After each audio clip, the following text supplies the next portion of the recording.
Hello dear students, आज के इस वीडियो लेक्चर में हम OCM का चैप्टर नंबर 2 ट्रेड स्टार्ट करने वाले हैं। तो इसका एक्सप्लेनेशन स्टार्ट करने से पहले मैं आप सभी से रिक्वेस्ट करूंगी कि अगर अभी तक आपने चैनल को सब्सक्राइब नहीं किया है तो जल्दी से चैनल को सब्सक्राइब कर बेल आइकन बटन पे प्रेस कीजिए ताकि आपको लेटेस्ट नए वीडियो के नोटिफिकेशन सबसे पहले मिलते रहे। वीडियो को लाइक करना है, शेयर करना नहीं भूलना है। तो डियर स्टूडेंट्स, ट्रेड आप सभी जानते हैं ट्रेड मतलब क्या है। ये बिजनेस है। आप लोगों ने इसके बारे में थोड़ा तो स्कूल सेक्शन में पढ़ा ही है। ऐसा नहीं है कि ये टोटली आप लोगों के लिए नया कॉन्सेप्ट है। आप लोगों ने ज्योग्राफी में भी इसके बारे में पढ़ा है ट्रेड। तो यहाँ पर हम इस चैप्टर में ट्रेड का मीनिंग क्या है, इंट्रोडक्शन क्या है, वो हम सीखने वाले। देन टाइप्स ऑफ ट्रेड भी हम समझने वाले हैं कि कौन कौन से टाइप्स ऑफ ट्रेड होते हैं। आप लोगों को नो डाउट आइडिया है कि भाई इंटरनल ट्रेड होता है, इंटरनेशनल ट्रेड होता है। इंटरनेशनल ट्रेड में export, import and entrepot trade, जिसे हम री एक्सपोर्ट ट्रेड बोलते हैं। तो ये सारे कॉन्सेप्ट थोड़ी थोड़ी तो आप लोगों ने पढ़े, लेकिन यहाँ पर ऑर्गेनाइजेशन ऑफ कॉमर्स में हम इसे डिटेल में स्टडी करेंगे। देन इसके बारे में डिस्टिंग्विश बिटवीन दिए हुए हैं। तो हम कंपैरेटिव स्टडी मतलब हम यहाँ पर कंपैरेटिव स्टडीज भी कंप्लीट करने वाले हैं जो आपको हेल्प करेंगे डिस्टिंग्विश बिटवीन की क्वेश्चंस को अटेंड करने के लिए। फिर यहाँ पे देखिए, आप लोगों का जो कंटेंट है वो इंटरेस्टिंग एंड अंडरस्टैंडेबल बनाने के लिए यहाँ पर जो आपको एक छोटा सा स्टोरी फॉर्म में दिया हुआ है कि in a small village in Ratnagiri district के छोटे से गांव में Mohan was growing rice. Mohan rice grow करने का उसका जो बिजनेस है, क्रॉप ग्रो करता है, वो राइस की फसल उगाता है। And whenever he could grow he sold it in his village in retail price. और रिटेल प्राइस में वो अपने गांव में ही उस स्टॉक को बेच दिया करता है। Now he didn't know the marketing strategies. अभी वो अपने ही लोकल एरिया में ही रिटेल प्राइस में सेल करता है, मतलब उसको कोई मार्केटिंग स्ट्रेटेजीज के बारे में पता नहीं है। एक दिन उसका दोस्त आता है, one day his friend came to meet him from Pune से उसे मिलने आता है। When they discussed about the economic growth, जब वो लोग इकोनॉमिक ग्रोथ के बारे में डिस्कस करते हैं तो Mohan wasn't ready to reply. Mohan कुछ रिप्लाई नहीं दे पाता है क्योंकि मोहन तो एक छोटे से गांव में रहता है, भाई वो फार्मर है। सो हिज फ्रेंड राजीव, जो उसका फ्रेंड राजीव है जो पुणे से आया, who was in marketing field, वो मार्केटिंग फील्ड में है, suggested him that he could develop his farm with mangoes. वो अपने फार्म को मैंगोस के साथ डेवलप कर सकता है, नट्स वहां पे ग्रो कर सकता है, जैक फ्रूट ग्रो कर सकता है। ही would develop his business with internal and foreign trade also. वो अपने बिजनेस को डेवलप कर सकता है। वो जो एक्सेस सरप्लस उसकी क्रॉप होगी वो कहाँ पर, वो इंटरनल अपने मार्केट में तो सेंड कर ही सकता है। साथ ही साथ वो फॉरेन ट्रेड में भी, मतलब वो फॉरेन ट्रांजैक्शंस भी कर सकता है, फॉरेन में भी वो अपना एक्सपोर्ट कर सकता है अपने गुड्स को, mangoes, nuts and jackfruit को। एंड वैसे भी हम सभी जानते हैं कि रत्नागिरी के अल्फांसो जो मैंगोज है वो काफी पॉपुलर है, वो एक्सपोर्ट किए जाते हैं। तो Mohan surprise and asked about the process. Mohan ने उसको प्रोसेस के बारे में पूछा, भाई क्या करना है, कैसे करना है, क्योंकि उसे कुछ आइडिया नहीं है, गाँव में रहता है। तो वो अपने दोस्त से पूछता है। तो Rajiv suggested that Mohan already had some trees of mangoes. उसके पास ऑलरेडी मैंगोज के ट्री है, जैक फ्रूट्स के ट्री है उसके फील्ड में, in his field. He should try to send his goods to big cities. उसे बड़ी बड़ी सिटीज में अपने गुड्स को सेंड करना स्टार्ट करना चाहिए, ट्रांसपोर्ट करना स्टार्ट करना चाहिए। मुंबई एंड पुणे में भेजना शुरू करना चाहिए मार्केट में, वहां के मार्केट में। रत्नागिरीज मैंगोज आर फेमस। ये जैसे मैंने आप लोगों से कहा, ये तो famous and have the mark of geographical indication.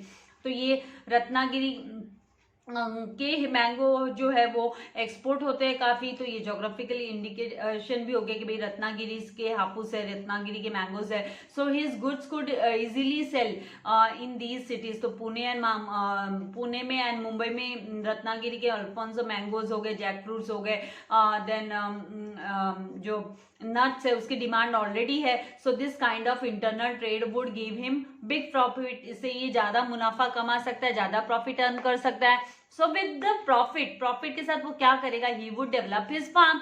वो अपने फार्म को और डेवलप कर सकता है by importing necessary tools for his business के लिए जो नेसेसरी टूल्स एंड इक्विपमेंट्स की उसको जरूरत है, तो वो परचेज कर मतलब वो इंपोर्टिंग करना मतलब परचेज करना, इंपोर्ट कर सकता है बाहर से टूल्स एंड इक्विपमेंट्स और उसको डेवलप कर सकता है अपने बिजनेस को। He suggested him that he would take variety of products of mangoes. और उसको अलग अलग जो मैंगोज के अलग अलग products, jack fruits and nuts in commercial way में उसका सेलिंग वो स्टार्ट कर सकता है। And he would export his goods in foreign countries में अपने गुड्स को एक्सपोर्ट कर सकता है। So Mohan accepted Rajiv suggestion, Mohan को पसंद आया ये suggestion.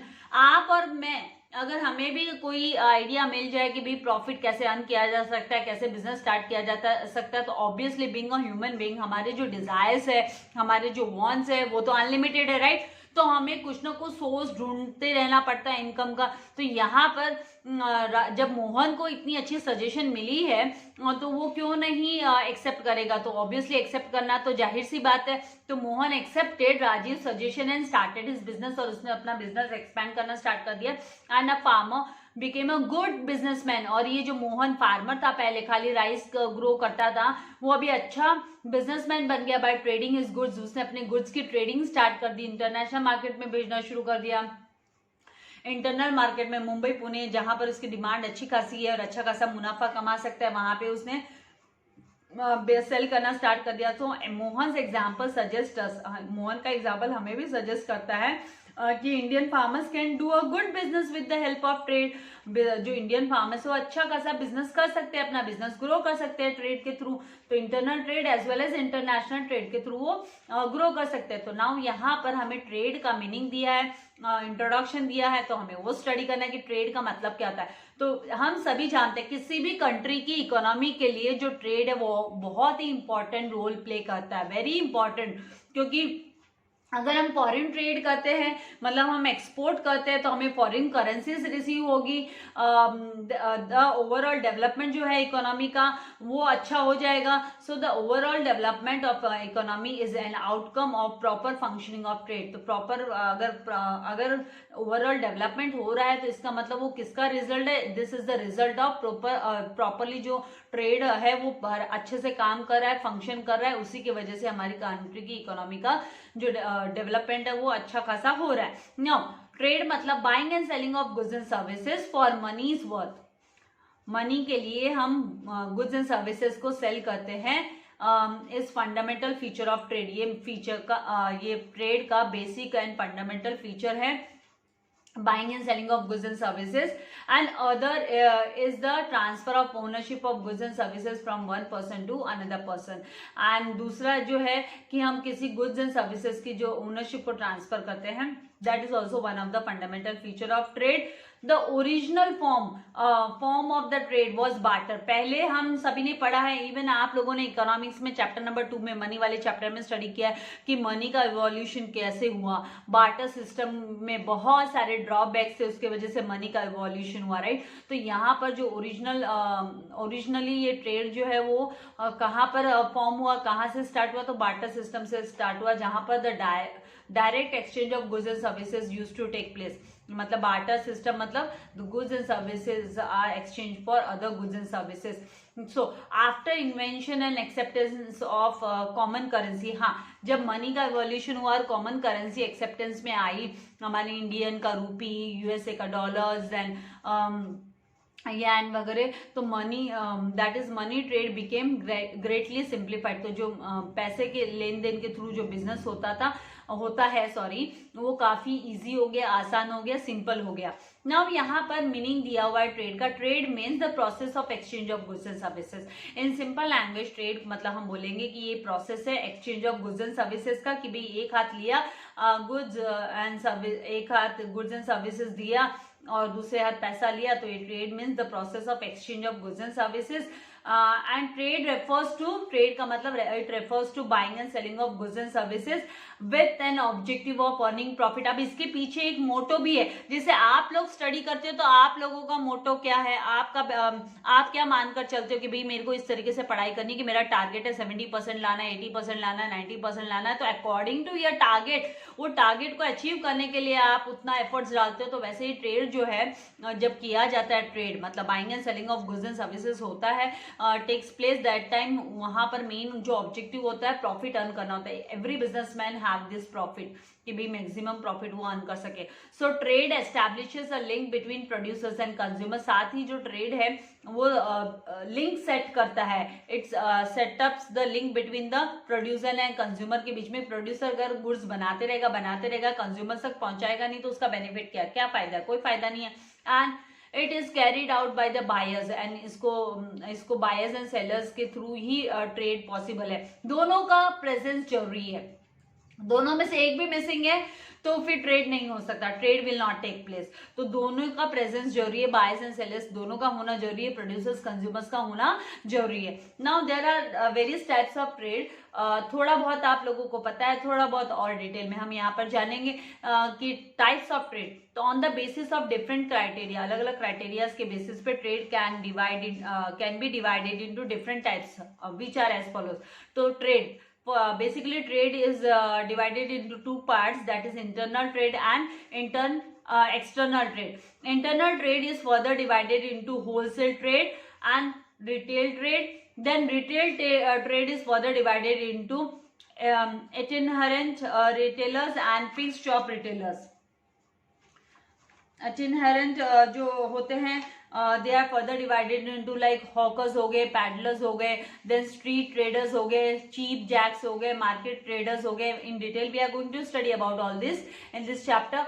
Then fix shop retailers जो एक जगह पर मतलब रुक कर वो बिजनेस करते हैं, जैसे स्मॉल स्केल रिटेलर्स हो गए, लार्ज स्केल रिटेलर्स हो गए। Small scale retailers are further divided into general store, second hand good shop हो गए, ऑथराइज्ड डीलर्स हो गए, देन स्पेशलिस्ट शॉप्स हो गए। Then large scale retailers, departmental store, supermarket stores, then chain stores, then one price shops and malls. तो ये सारे trades हो गए। देन एक्सटर्नल ट्रेड में आता है import trade, export trade. External trade is also known as international trade, इसे हम इंटरनेशनल ट्रेड भी बोलते हैं, फॉरेन ट्रेड भी बोला जाता है।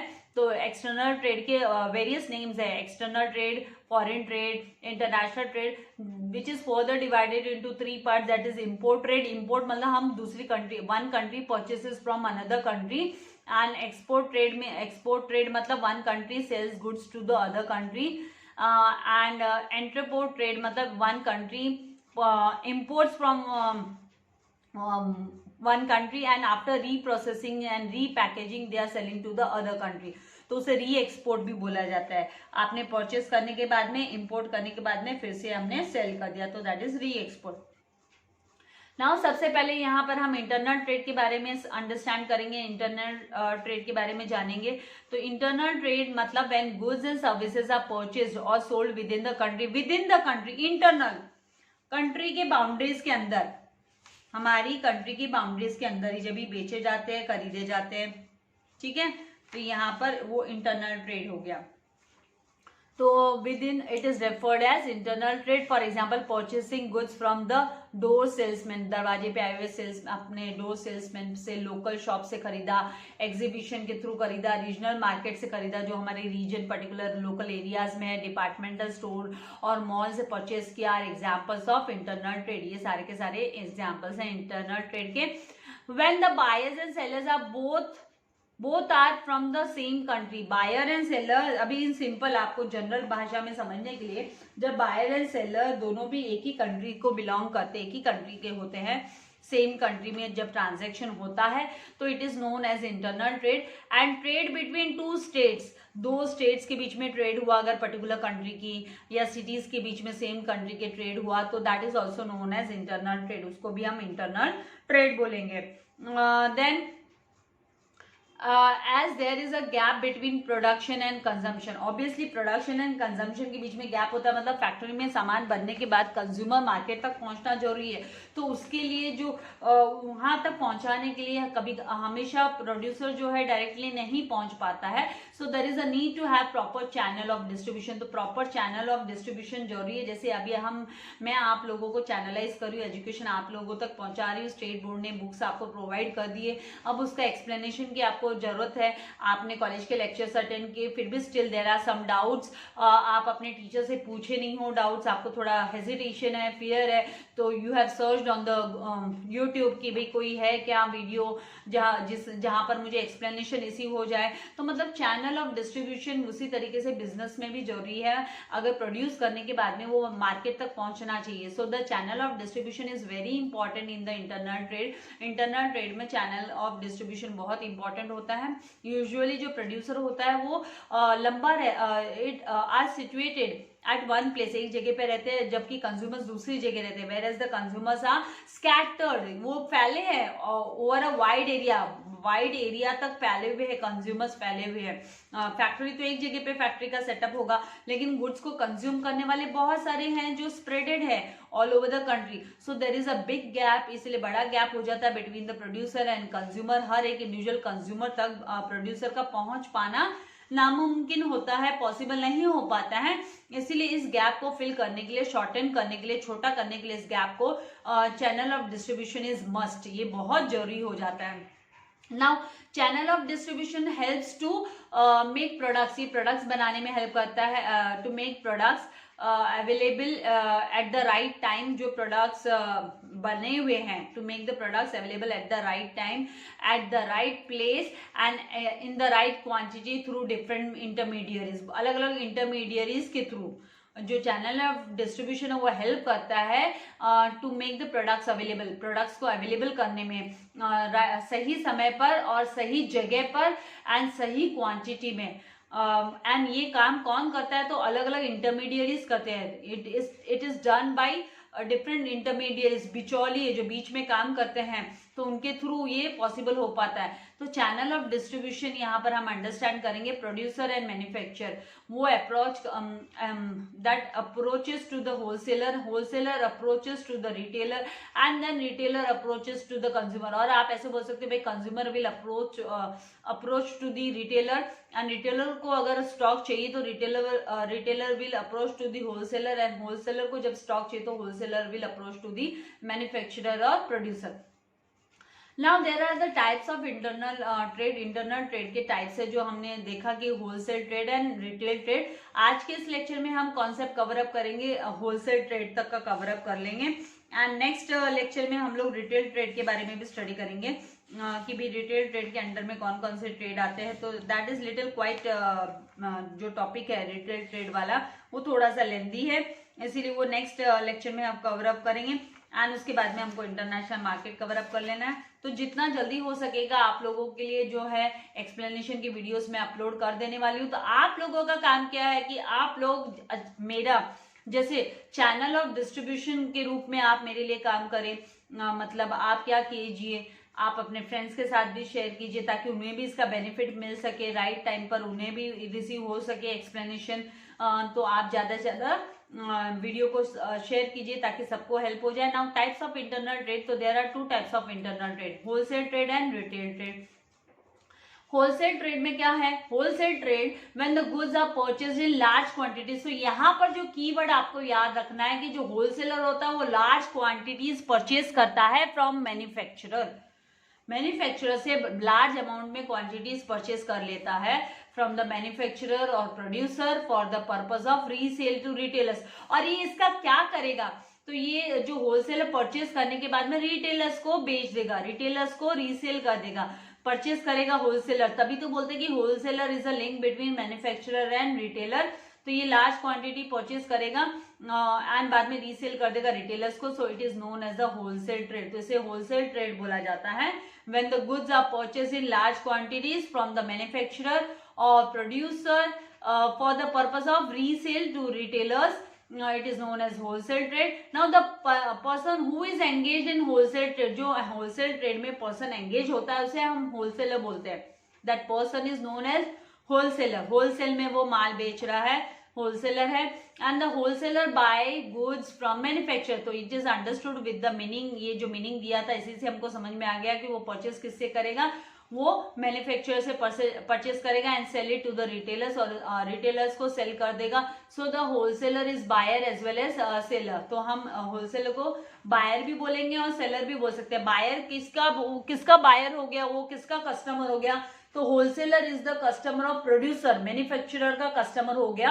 एंड सेलर किसके लिए, होलसेलर, तो wholesaler is the seller for retailer, retailer को क्योंकि वो सेल करता है गुड्स। सो द होलसेलर में परफॉर्म डिफरेंट फंक्शंस, तो उसको अलग अलग फंक्शंस परफॉर्म करने पड़ते हैं, कैरी आउट करने पड़ते हैं। जैसे कि इन the process of distribution of goods and services, जब उसे गुड्स एंड सर्विसेज डिस्ट्रीब्यूट करने तो उसे अलग अलग फंक्शंस जो है कैरी आउट करने होते हैं। तो it enables producers to reach the consumers. तो इसके थ्रू वो क्या होता है कि जो प्रोड्यूसर्स होते हैं वो कंज्यूमर तक पहुंच पाते हैं, क्योंकि होलसेलर लिंक बन जाता है उनके बीच में। तो यहाँ पे डेफिनेशंस दिए हुए, 2 डेफिनेशंस दिए हैं, उनमें से आपको कोई भी एक डेफिनेशन जो आपको कंफर्टेबल लगे, इजी लगे, आप लर्न कर सकते हो। यहाँ पे according to Philip Kotler and according to Evelyn Thomas definitions दिए हुए हैं। ये डेफिनेशंस का मेनली आपको क्या है कि जब आपको लॉन्ग आंसर्स लिखने हैं, ब्रीफ आंसर्स लिखने हैं, तो उस टाइम पे आप लोगों को डेफिनेशंस बतानी होती है। तो यहाँ पे according to and even define कर आता है आप लोगों को, तो उस समय पर भी आप लोगों को जो डेफिनेशंस है वो लिखने होते हैं। जो शॉर्ट आंसर्स है उसमें, एंड कभी कभी ये 1 वर्ड में आ जाता है, तो इसीलिए आंसर इन 1 सेंटेंस में आ जाता है, एक्सप्लेन द टर्म्स में आ जाता है, तो उस टाइम पे हम लोगों को ये काम आते हैं डेफिनेशन। तो यहाँ पर इसकी एक्सरसाइज का सॉल्यूशन मैं आप लोगों को बता दूं, चैप्टर नंबर 2 की एक्सरसाइज का सॉल्यूशन ऑलरेडी मैंने अपलोड कर दिया है, तो आप वहां से अगर आपको एक्सरसाइज स्टडी करनी है तो वो आप स्टार्ट कर सकते हो, उसका भी एक्सप्लेनेशन मैंने प्रोवाइड किया है। Now according to Philip Kotler, wholesaling includes, wholesale में क्या क्या इंक्लूड होता है, all the activities involve in selling goods और services to those who buy for resale और द बिजनेस यूज। हाँ, इसमें सारे के सारे एक्टिविटीज इन्वॉल्व होते हैं, जैसे कि गुड्स एंड सर्विसेज का selling involve in selling of goods and services to those who buy for resale, जो कि है ना रीसेल के लिए बाय करते हैं, परचेस करते हैं, तो होलसेलर ही रीसेल के लिए परचेस करते हैं, right. Now according to Evelyn Thomas, उनके हिसाब से a true wholesaler is himself neither a manufacturer था। अभी यहाँ पे ट्रू होलसेलर इसके हिसाब से क्या है, थॉमस के हिसाब से कि अ ट्रू होलसेलर कौन है, he is himself neither a manufacturer nor retailer, ना तो ये मैन्युफैक्चरर होता है ना ही रिटेलर होता है, but act as a link between the two, लेकिन ये लिंक का काम करता है, 2 जन के बीच में ये लिंक का काम, कौन से 2 पर्सन, तो मैन्युफैक्चरर एंड रिटेलर के बीच में लिंक का काम करता है, एज अ लिंक ये काम करता है। Now features of wholesaler, wholesaler की फीचर्स क्या है, फीचर्स मतलब कैरेक्टरिस्टिक्स ऑफ होलसेलर क्या दिया है, तो wholesaler purchases goods from producer in large quantities. तो यहाँ पर आपको याद रखना है, purchases goods in large quantities, ये लार्ज क्वांटिटीज में परचेस करता है। Then wholesaler has to take risk, अब इसे रिस्क लेना होता है in the process of distribution, इसने लार्ज क्वांटिटी, अभी रिस्क किस तरीके से, आप सोचेंगे मैं रिस्क किस प्रकार से लेनी है, ये तो रिटेलर को बेच देगा। अरे भाई एट टाइम्स क्या होता है, जब वो लार्ज क्वांटिटीज परचेस कर रखता है तो वो प्रोडक्ट जब आउटडेटेड हो जाता है तो रिटेलर भी उससे परचेस करता नहीं है, तो इसको रिस्क उठानी पड़ती है, भारी रिस्क उठानी पड़ती है। तो यहाँ पे he has to take the risk in the process of distribution. Then a wholesaler deals with 1 और फ्यू टाइप्स ऑफ गुड्स, अब ये जो डीलिंग करता है, इसका जो ट्रेडिंग होती है वो 2 या 3 प्रोडक्ट्स की, 1 या more than 1 few types of product, ये बहुत सारे वेराइटीज नहीं रखता है, कुछ ही प्रोडक्ट्स ये रखता है अपने पास लार्ज क्वांटिटीज में। Then a large amount of capital, आप लोगों ने देखा होगा अपने लोकल एरिया में जो ग्रोसरी शॉप वाला है, ठीक है, वो ग्रोसरी शॉप वाला कितने सारे आइटम्स रखता है, राइट, जनरल एंड बहुत सारे आइटम्स रखता है, और वही अगर आप होलसेलर के पास जाओगे तो वो स्पेसिफिक कुछ फूड ग्रेन्स आइटम्स वो अपने पास रखेगा, वो उसमें ही उसका बड़ी बड़ी सैक्स में उसका माल भरा रहता है, गोडाउन में भरा रहता है, और वो सप्लाई करता है रिटेलर को। Now a large amount of capital is required in this business, बहुत बड़ा अमाउंट चाहिए होता है, क्योंकि इसे परचेस करना पड़ता है प्रोड्यूसर से, एंड बाद में ये रिटेलर को सेल करता है, तो वो ऑलमोस्ट वो क्रेडिट बेसिस पे होता है, मतलब वो उधार में वो रिटेलर को बेचता है। Now a wholesaler maintains price stability, ये प्राइस को स्टेबल करता है by balancing supply and demand factors.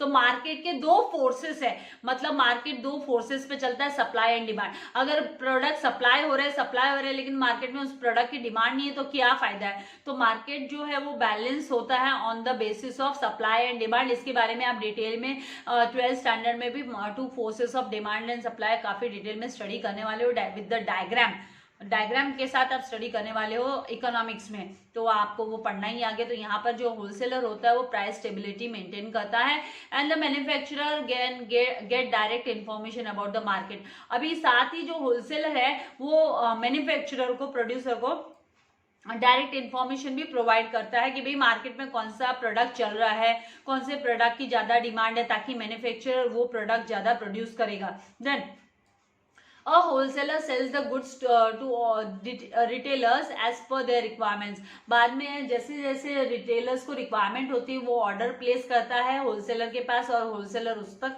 माल पहुंचाता है।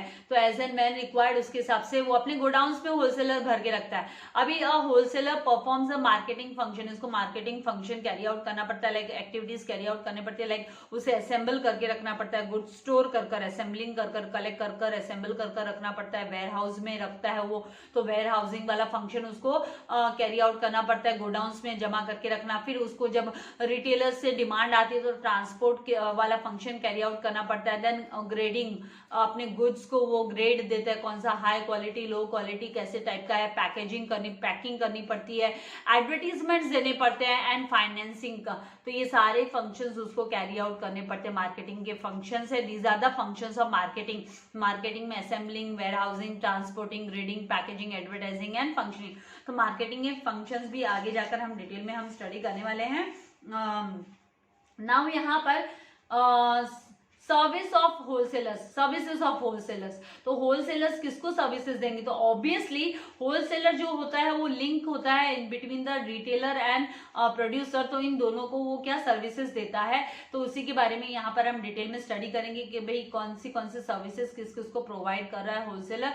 तो यहाँ पर जो होलसेल सर्विसेज टू मैन्युफैक्चरर्स को वो क्या सर्विसेज प्रोवाइड कर रहा है? तो लार्ज परचेस मैन्युफैक्चरर्स के लिए जो है बड़े अमाउंट, बड़ी क्वांटिटी परचेस करता है होलसेलर। यहाँ पे कुछ टेक्स्ट बुक में थोड़ा सा एरर है, यहाँ पे ये कैंसल, आपको रेड लाइन दिखाई दे रही है, पिंक कलर की लाइन, तो इसको जस्ट आप लोग इग्नोर कर दीजिएगा। यहाँ पे कुछ तो एरर हुआ है इसमें। तो as wholesaler purchases a large quantity, obviously wholesaler भारी मात्रा में large amount of goods purchase करता है मैन्युफैक्चरर से, एंड बाद में वो रिटेलर को सेल करता है bye collecting the orders from retailers. तो जैसे रिटेलर्स जो ऑर्डर रिप्लेस करते हैं, मतलब ऑर्डर प्लेस करते हैं, होलसेलर के पास ऑर्डर देते हैं कि भाई हमें इतनी क्वांटिटी चाहिए, 100 kg भेजिए, 50 kg भेजिए।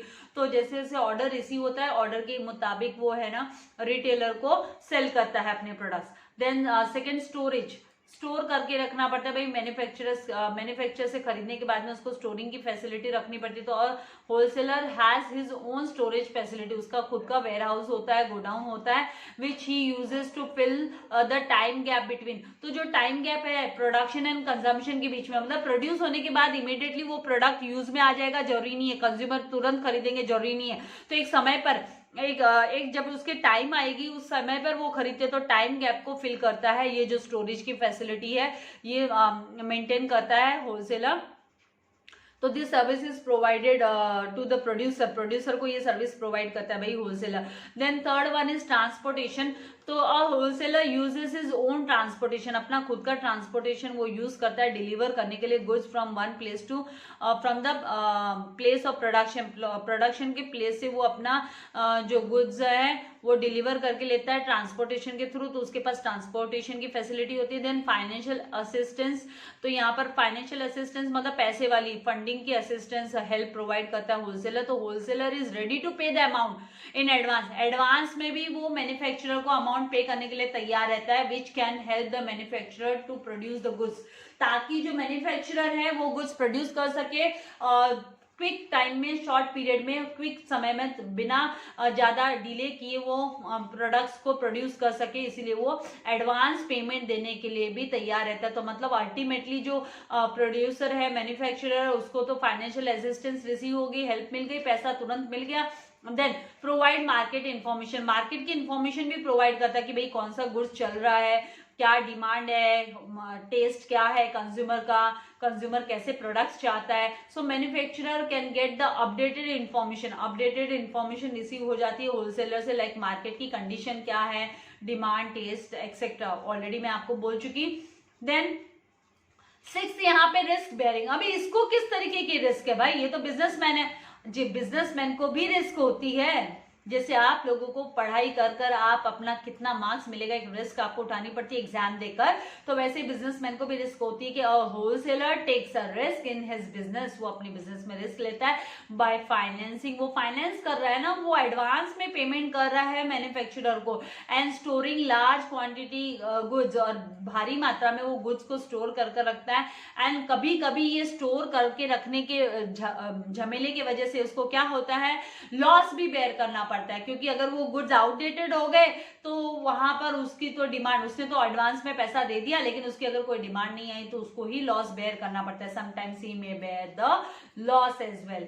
नाउ मार्केटिंग फंक्शंस वो कैरी आउट करता है, तो यहाँ पे wholesaler carries various marketing function like warehousing, godown में सामान भरकर रखने से लेकर एडवर्टाइजमेंट देने से लेकर सेल्स प्रमोशन, वो सब कुछ करता है किसके बिहाफ में, मैन्युफैक्चरर के बिहाफ में ये सारा काम करता है।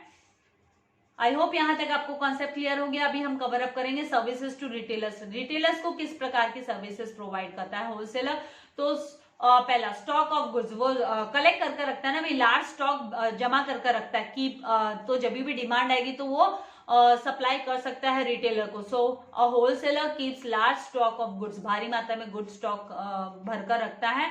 Therefore retailers can get the goods easily when the consumers ask for the goods, तो जब भी कंज्यूमर गुड्स की डिमांड करते हैं, पूछते हैं, तो वो इजीली कंज्यूमर्स को गुड्स प्रोवाइड कर सकता है। Then second, regular supply, a wholesaler assures regular supply of goods to the retailers, retailers को regularly time to time supply करते रहता है एज एंड व्हेन, जब रिटेलर डिमांड करता है। Therefore retailers are free from storing goods, तो retailers को store करके रखने की ज्यादा गुड्स जरूरत नहीं पड़ती है, उसको स्टोर गोडाउन्स मेंटेन करने की जरूरत नहीं पड़ती। Retailers can supply goods to consumers, क्योंकि रिटेलर्स क्या है, ऑर्डर प्लेस करेंगे, क्विकली उसे ऑर्डर रिसीव हो जाएगा और वो कंज्यूमर्स को सप्लाई कर देंगे एज एंड व्हेन रिक्वायर्ड।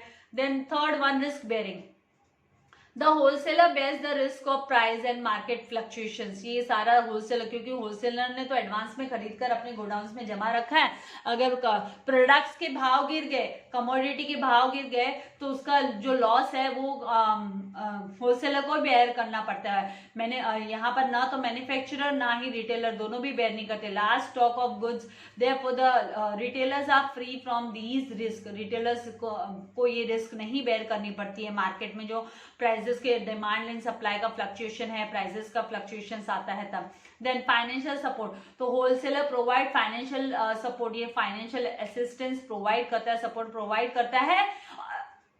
और कैसे करता है ये रिटेलर को, तो by way of credit facility. आप लोगों ने इकोनॉमिक्स में भी क्रेडिट फैसिलिटी के बारे में स्टडी किया, चैप्टर नंबर 5 में क्रेडिट फैसिलिटी, एग्रीकल्चरल क्रेडिट जो दिया जाता है मैंने फार्मर्स को, तो क्रेडिट मतलब उधार वाली फैसिलिटी देता है। क्रेडिट सेल्स, इवन अकाउंट्स में आप लोगों ने credit sales and credit purchases वाले ट्रांजैक्शंस को स्टडी किया, तो उधार वाला मतलब फ्यूचर में इसे पैसा रिसीव होगा होलसेलर को रिटेलर से। 2 महीने की क्रेडिट फैसिलिटी, 3 महीने की क्रेडिट फैसिलिटी प्रोवाइड करता है। माल तो दे दिया एडवांस पे, लेकिन पता है आप लोगों को रिटेलर्स को तो इमीडिएटली पैसा रिसीव हो जाता है, तो रिटेलर्स की तो बल्ले बल्ले है, जब वो कंज्यूमर को सेल करता है तो कंज्यूमर से ऑन द स्पॉट पेमेंट कर कर जाते हैं उसको।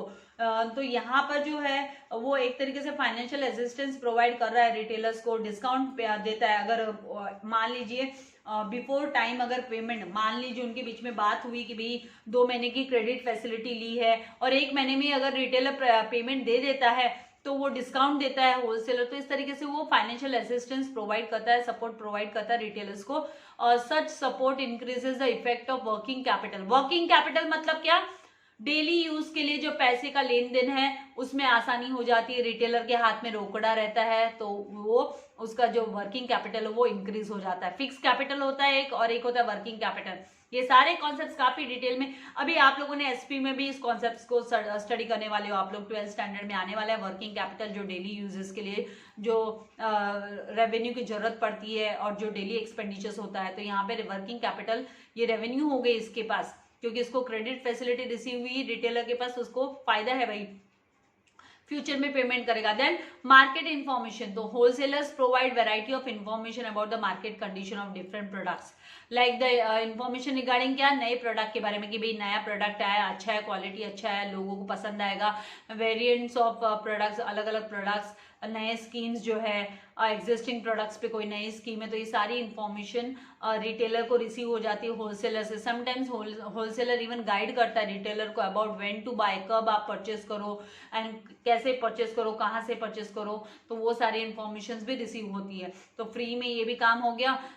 Then 6th one sales promotion, sales promote, अपने प्रोडक्ट्स को प्रमोट करने के लिए वो एडवर्टीजमेंट्स का कैरी आउट करता है होलसेलर। तो ये सारे काम रिटेलर को करने की जरूरत नहीं होती पड़ती है, होलसेलर कर देता है, तो उसका फायदा रिटेलर भी उठाता है। तो wholesaler does the advertisement and also promotion of goods which can help the retailer to increase the sales, तो जो रिटेलर का जो सेल्स है वो ऑटोमेटिकली इंक्रीज हो जाता है। तो आई होप ये जो सर्विसेज टू रिटेलर्स एंड आपको कॉन्सेप्ट जो है अच्छे से समझ में आए होंगे।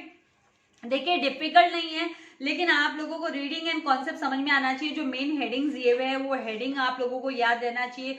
बाद में अगर आप अच्छे हो लिखने में, अगर आप ऐसे राइटिंग वगैरह में अच्छे हो, तो आप ये यहाँ पे जो कंटेंट्स है वो काफी आसानी से लिख सकते हो। तो कीवर्ड्स आप टेक्स्ट बुक लेकर कीवर्ड जैसे large quantity, then takes the risk of process of distribution, then deals with one or few types of goods, इस तरीके से आप लोग अंडरलाइन करके लीजिए, कीवर्ड्स को अंडरलाइन कीजिए। अभी यहाँ पर जो नेक्स्ट टाइप है दैट इज रिटेल ट्रेड, वो मैं आप लोगों को नेक्स्ट लेक्चर में आपको एक्सप्लेन करके दूंगी, अदरवाइज आपका लेक्चर काफी लेंथी हो जाएगा और फिर आपको बोरिंग भी लगने लगेगा। तो it is better to wind up now. Next lecture में हम रिटेलर्स के बारे में स्टडी करेंगे। लाइक एंड शेयर करना नहीं भूलना है। Thank you very much. God bless you all dear students.